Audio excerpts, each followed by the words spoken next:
ഇന്നൊരു ചെറിയ വ്ളോഗാണ് കേട്ടോ. അപ്പോൾ ക്രിസ്മസ് വെക്കേഷനൊക്കെ സ്റ്റാർട്ട് ചെയ്തു. കുട്ടികൾ കുറച്ച് മുന്നേ ഇതാ വീട്ടിലേക്ക് പോയതുകൊണ്ട് ഞാൻ ഇന്നാ പോവാണ്. അപ്പോൾ പോയിക്കൊണ്ടിരിക്കുന്ന വഴി കണ്ടോ? അപ്പോൾ ഈ വഴി കണ്ടവർ അറിയുന്നുണ്ടെങ്കിൽ കമൻറ്റ് ചെയ്യുക. അപ്പോൾ നമ്മൾ ഇരുമ്പപ്പെട്ടി ഈ ഭാഗത്ത് കൂടെയൊക്കെയാണ് കേട്ടോ പോകുന്നത്. അപ്പോൾ ഇതാണ് ആ ഒരു ചർച്ചിൻ്റെ മുന്നിലൊക്കെ ഇതാ ഇങ്ങനെ കുറേ ക്രിസ്മസ് ട്രീ പുൽക്കൂടൊക്കെ റെഡി ആയിക്കൊണ്ടിരിക്കുകയാണ്. എല്ലാ വീടുകളും ക്രിസ്മസ് ഡെക്കറേഷനും പിന്നെ കടകളുടെ മുന്നിലൊക്കെ ഇതാ സാന്റാക്ലോസ് ഒക്കെ റെഡി ആയിട്ടുണ്ട്. അങ്ങനെ നമ്മൾ ഇതാ കുന്നംകുളത്ത് ബസ് സ്റ്റാൻഡിൽ എത്തിയിട്ടുണ്ട്. നല്ല അടിപൊളിയായിട്ടുള്ളൊരു ബസ് സ്റ്റാൻഡ്. അപ്പോൾ ഇവിടെ കയറി നമ്മുടെ വീട്ടിലേക്കുള്ള ബസ് പിടിച്ചു. അധികം വെയിറ്റ് ചെയ്യേണ്ടി വന്നില്ല. കുറച്ച് നേരം ആകുമ്പോഴേക്കും ബസ് വന്നിട്ടുണ്ട്. അതിൽ കയറി നമ്മളിതാ സ്ഥലം എത്തിച്ചേർന്നിട്ടുണ്ട്. ഇതാണ് വീട്ടിലേക്കുള്ള വഴി എന്ന് പറയുന്നത്. 2 ദിവസത്തിന് ശേഷം പിള്ളേരെ കാണാൻ പോവാണ്.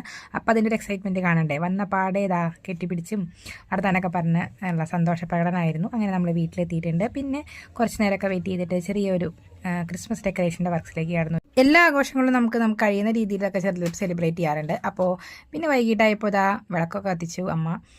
ഇനി കുറച്ച് നേരം ഇതുപോലെ നാമൊക്കെ ചൊല്ലി ഇനി നമ്മുടെ ലൈറ്റൊക്കെ ഒന്ന് കണ്ടാലോ. രാത്രിയായിട്ട് ആ ഇരുട്ടായിട്ടുള്ള വൈബായപ്പോഴേക്കും നമ്മുടെ ഉമ്മറം തിളങ്ങി പളപ്പള മിന്നിക്കൊണ്ടിരിക്കുകയാണ് കേട്ടോ. അപ്പോൾ ഒരു ചെറിയ ക്രിസ്മസ് വൈബൊക്കെ ക്രിയേറ്റ് ചെയ്തിട്ടുണ്ട്. അപ്പോൾ ഇത്രയേ ഉള്ളൂ ഇന്നത്തെ ഒരു വ്ളോഗ്. കണ്ടിട്ട് ഇഷ്ടപ്പെട്ട് ലൈക്ക് ചെയ്യാൻ ഷെയർ ചെയ്യാൻ മറക്കരുത്. പിന്നെ കേക്കിൻ്റെ കാര്യം 2 ദിവസം മുന്നേ എത്തിയതുകൊണ്ട് കേക്കൊക്കെ മുറിച്ച് കട്ട് ചെയ്ത് കഴിക്കൽ കഴിഞ്ഞു. ഇനിയിപ്പോൾ നാളെ ക്രിസ്മസിന് എന്ത് ചെയ്യുമാവോ. അപ്പോൾ ഇത്രയേ ഉള്ളൂ. Good night.